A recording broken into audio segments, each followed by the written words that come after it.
And then just make sure that you're shifting the story of what you are portraying in video from upper funnel to lower funnel, just because of someone, for anybody that might be a little bit newer to Facebook ads that's listening, upper funnel is just a cold audience. And when you come back down to retargeting, they've had multiple interactions with you. You don't have to reintroduce them and spend that time educating them about your brand, your products, your services. So, try different benefits, maybe different angles.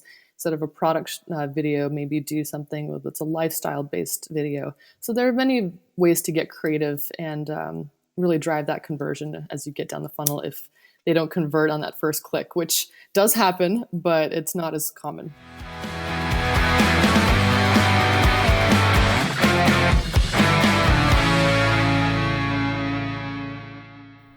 Hello everyone and welcome back to another episode.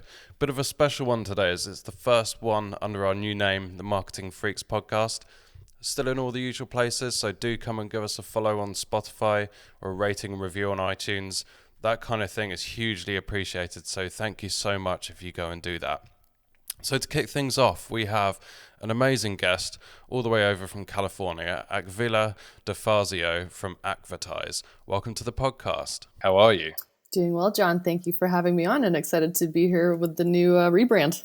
Well, yeah, good morning as well, because it's approaching beer o'clock here, and it's approaching breakfast your side. So thank you for doing this so early. No problem. It's coffee o'clock currently, so I will work my way to beer o'clock later today. Nice and slowly through the day. Okay, so we're going to talk a lot about Facebook ads but particularly kind of video with Facebook ads, because I've seen you on Twitter kind of talking about that for a few years now, I think, and it's a really interesting area of running campaigns. So we'll go and talk about that. I think it would be great to talk about what you're seeing with your clients in the current climate, because it's just mad what's happening. Oh, yes. And there's some really interesting trends out there for sure. But first off, so Facebook came out this week with Facebook Shops. What was your take on that as an announcement and a feature? I think it's a very exciting new feature for people to start utilizing, given the the global atmosphere currently around COVID-19. I think it's a really great way for people to find more information and to be able to shop directly from Facebook and Instagram, especially if you are a small business. That's been the primary way that people have been finding out what's been going on with different businesses in their communities, if they're open, if there's curbside pickup, deliveries, anything of that nature. So I think that this was a really good play and a timely one at that in terms of Facebook launching this week, and hopes to get people to bring a little bit more revenue to these companies that might be struggling to get revenue otherwise. Yeah, I think it's really interesting timing for sure. It'll be interesting to see what the pickup's like and which type of businesses pick it up, because to me it's a really great opportunity for smaller e-com businesses or perhaps businesses that are predominantly offline and need an opportunity to get online quickly, almost like a Shopify type scenario where it's easy to get up and running, but probably a bit easier in this case. Yeah, very much so. And it's nice that they're offering it for free, which I'm sure that over time, as things improve in the economy, I can imagine them starting to add a little fee to that if you want to utilize it or have more visibility.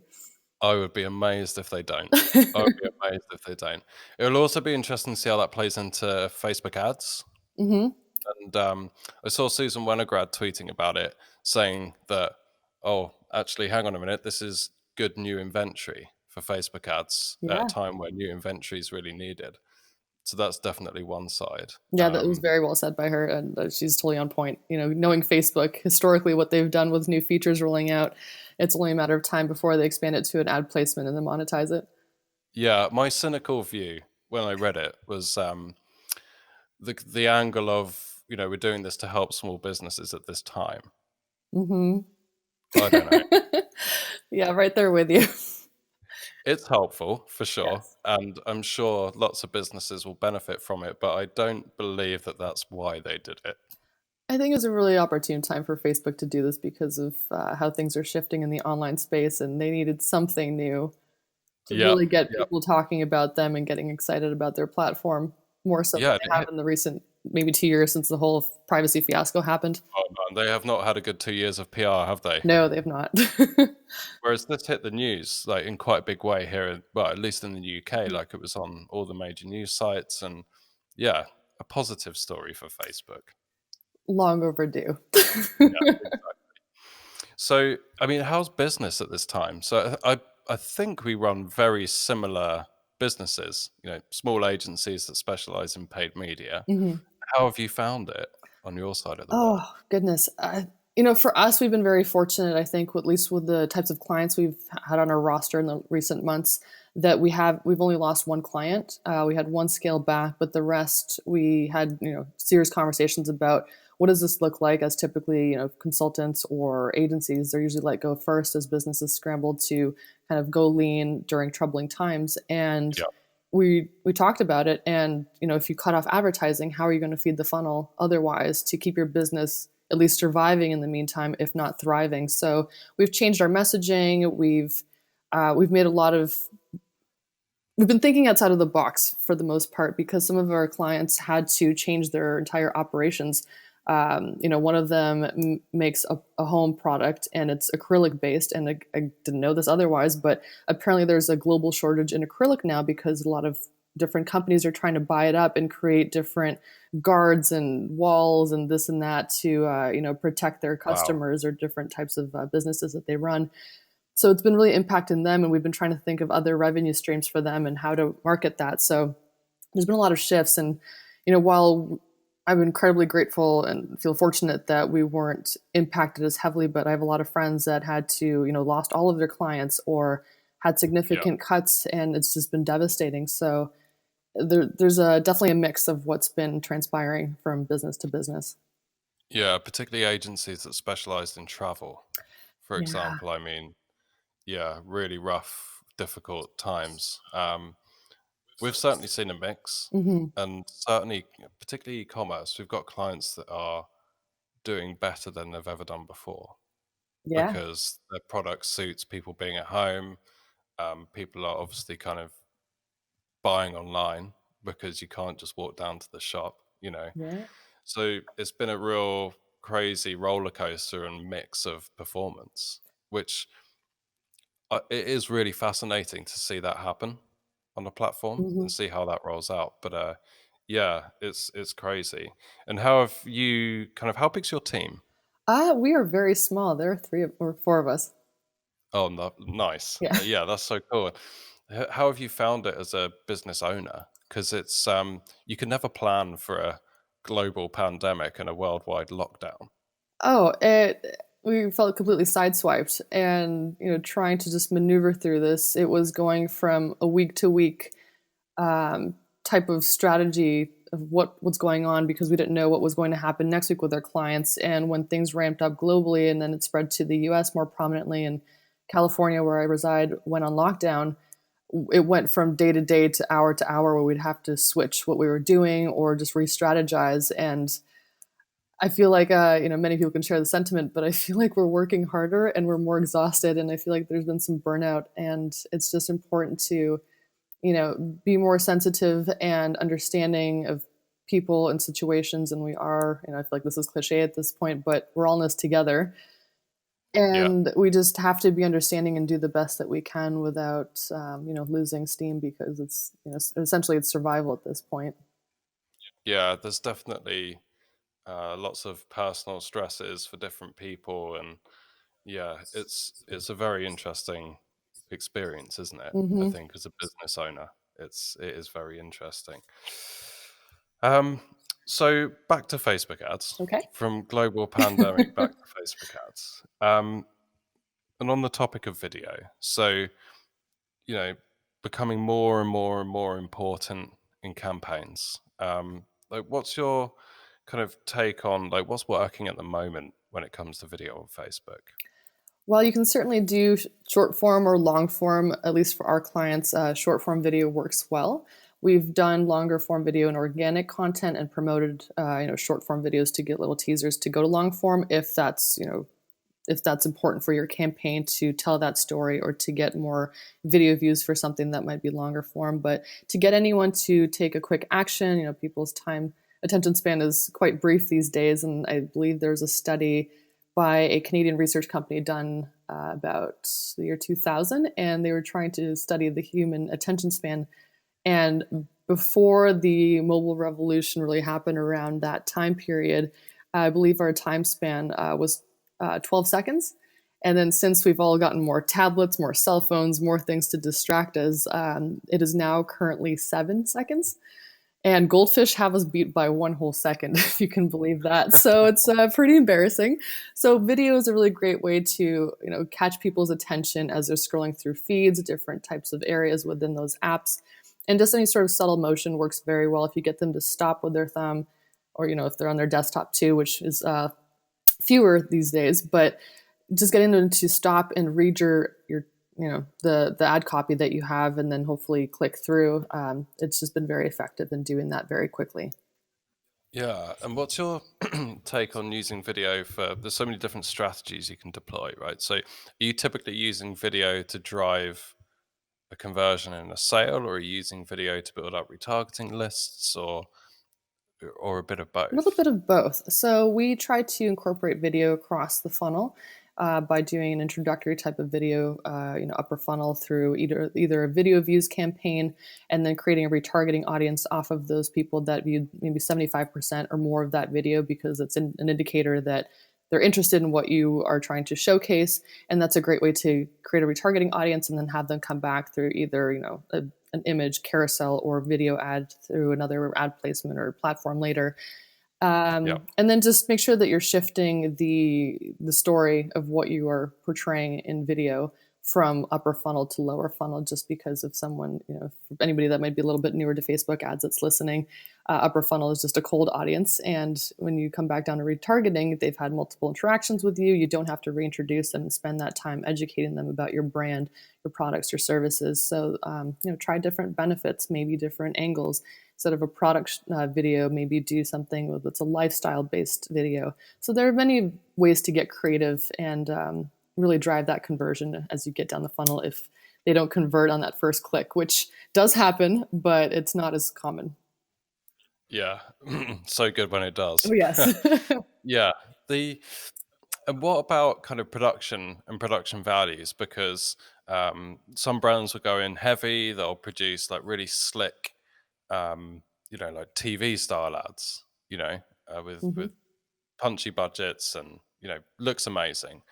But then you'll have this really quick UGC video that outperforms it sometimes. So do you see a trend between? Do you think UGC and kind of slightly more maybe like scrappy production works better because it feels more natural, or does the slick big production stuff work, and does it have a place on social? I feel like this is such a frequent answer, but it depends.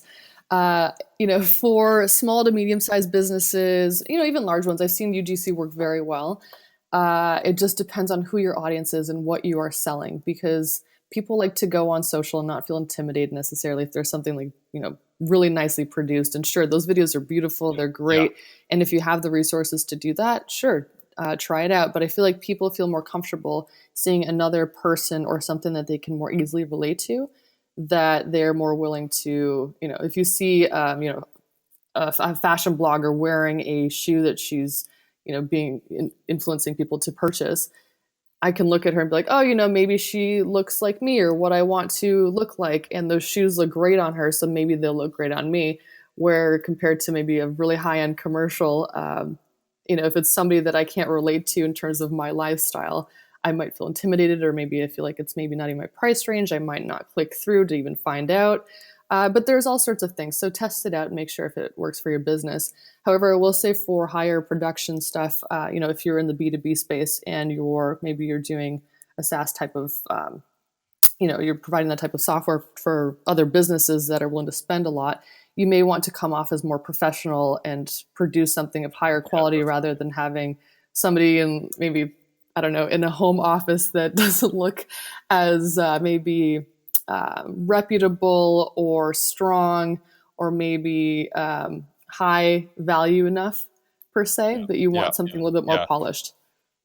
Do you think also like the placement matters? Because I find with stories, as an example, like Instagram stories, when you're flicking through and you're seeing, oh, there's a video from my mate doing his thing, and there's a video of another friend eating his dinner, or whatever it is, and then you swipe and you get a really slick video. It kind of it's a bit like, oh, didn't expect that. Whereas in the feed, it kind of almost fits a bit better. Mhm. Maybe I don't know. That's a great observation. Yeah, I feel like it really stands out as an ad if you are in stories Yeah, and you're seeing things a little bit more, casual or native to at least the platform and who you are following. And if you get something that's polar opposite, it'll clearly stand out. You're like, oh, like you interrupted my flow. yeah, Whereas with the feed, yeah, that's a great point that I think either we're accustomed to it or it just blends in a little bit better because there's such a diverse yeah. mix. Do you ever have challenges with clients or brands where they're nervous about putting out slightly more kind of basic Oh, videos absolutely. compared to, and testing that side of things, even though from your experience with that product, maybe it, you know, will work better. But how do you approach that? Because often with video, probably more so than other ad formats, there's a bit more nervousness around it. There's a bit more kind of, um, potentially there's more cost involved depending on what route they're going down. Like, how do you handle those types of objections when you know that like this brand is going to work with video? I will share data of other accounts that are similar. I make them obviously anonymous so that we just protect our different clients, data and just not give it away freely. But a lot of people like to know that there's data behind actions. It's not just a feeling that I have. Where I have a very strong intuition, but Yeah, what I might think might work may not with a particular audience because I'm not a part of that demographic. So typically, with anyone that is really hesitant to try UGC or anything less polished, I've lost that battle a few times, admittedly, where people are like, "No, this is what we want for our brand. Like, that's it." I will still try to educate, to show proof, and just say, "Hey, at least." How about we test it out? Then that way, nobody's right, nobody's wrong, and we'll know for certain with a certain audience if it works and it doesn't. And then if it doesn't, oh well, we tried it out and we know and we didn't miss an opportunity. yeah, yeah. You just have to clients that are willing to test the water and go a little bit out of their comfort zone often do, in my experience, kind of do get the better results because that's how you kind of, if you don't know, you don't know. Exactly. But on the flip side, I totally get it, particularly with like a luxury brand, for example. Like some brands it's going to fit and some brands it's not, Hmm. right? And yeah, it's definitely an interesting part of the conversation. So, how, like, if a brand's maybe running ads on Facebook or perhaps new to Facebook ads, but they're new, they're definitely new to video, like, what would you suggest they start with? And, you know, what would your initial testing look like in terms of video? Sure. So I always recommend sitting down with your clients or your internal teams and storyboarding. There have been a number of instances where clients will create a video without telling me that they're doing this, and it's really great, but it doesn't fit the format. It doesn't. It just doesn't work for paid social per se. It might be great somewhere else, maybe on YouTube or on organic social, or even in an email newsletter. But there's been many times where we have to it's an inefficient process because then we have to go back, we have to splice it, we have to make sure that it works for social, and then what type of ad copy are we going to use to complement it? And then so that's step one. Just start with a plan like you would with anything else. But I know that we get excited and like, oh, I had this really great video idea, let's just do it. But you don't think about the actual strategy in terms of who you're targeting, how this is going to work, what the desired action is from this. And we just don't want to just throw it at the wall and hopefully it'll stick. But um, after that, we'll typically start if it's an upper funnel campaign. If you want people to go to your site, we'll do a little teaser video or just to get people to click through to watch more and have them click to your site, get tagged with the pixel for retargeting. Or we can do a video views campaign if we're really proud of the video. We want people to watch most of it to understand what we're trying to portray, and then get people to take an action from there and then get them through targeting through, as we were talking about, a video views retargeting audience of people that watched maybe 75% or more of your video. And then lower funnel, certainly test out retargeting campaigns with video that might, do a different angle of a shot for a product or maybe a service, show different people, talk about maybe a promotion you have coming up. With today, it's different to sell products and services with COVID-19. But for instance, I would recommend keeping things like handcrafted, hand delivered out of that from what we've seen with some of our clients.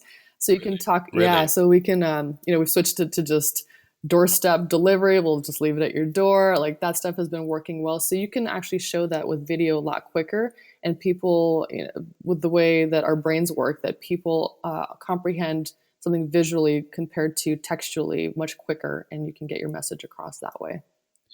Yeah, that point on copy is really interesting because obviously, yeah, do you really want a handmade product? You may, but you Mm, don't want to really know. you you want to make sure it's been sanitized. Yes. um, I mean, if you put hand but we have, sanitize, then sure. yeah, hand sanitized, handmade.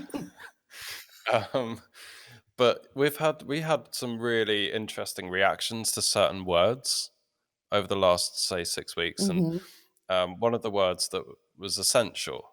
So, like, get your essential makeup, or get your essential beauty products here, or get your. And because the word essential has been used in all the, press releases on government guidelines, non-essential travel, or, only go out to buy your Hmm. essentials. The word has taken on its own. It's turned into something a bit bigger.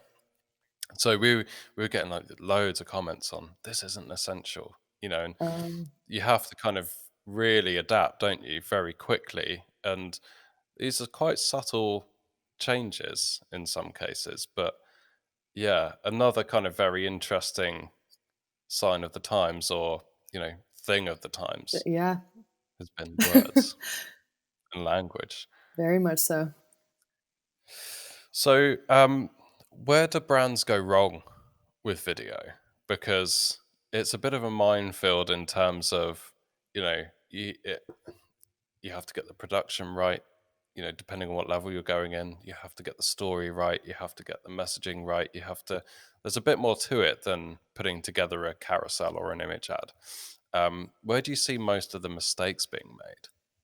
That the creative and the ad copy don't complement one another, and it's not a seamless transition from, you don't have to say exactly the same thing, but make it cohesive and make sure that there's a natural flow to it that's also intuitive for people to read it, to watch it, and then also to add captions, because I think Digiday said that 75% of people watch videos without sound on Facebook. So, or Hmm. you also don't want to disregard anybody that might be hearing impaired. So, when captions aren't included these days and there's somebody speaking in the video, I feel like there's a missed opportunity there, where it's very quick to just add captions Yeah. to your videos or upload, your own script and just launch it that way. So then that way you have all three bases covered between, acoustically, textually, and visually. Do you have any tools that you prefer for Facebook captions? has a great built-in one that you can just click, where you edit your video after you select the creative, and there's an option there to just have Facebook scan your video and do it automatically, and they'll provide a script for you.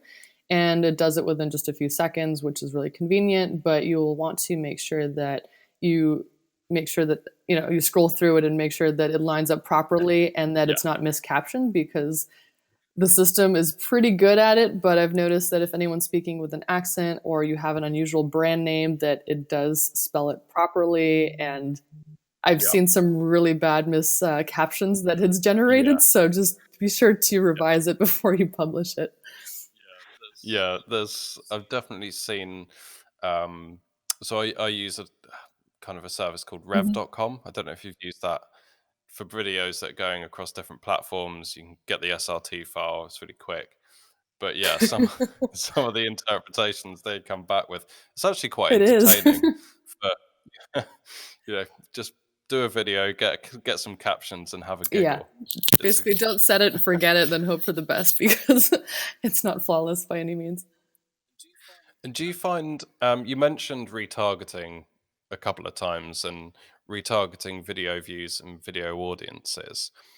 So there's a really cool thing, obviously, that we can do here by taking people through a sequence Mhm. of videos. So they watch video one, then they get video two, then they get video three, then they get a carousel ad. Do you find a lot of people making mistakes with that sequence?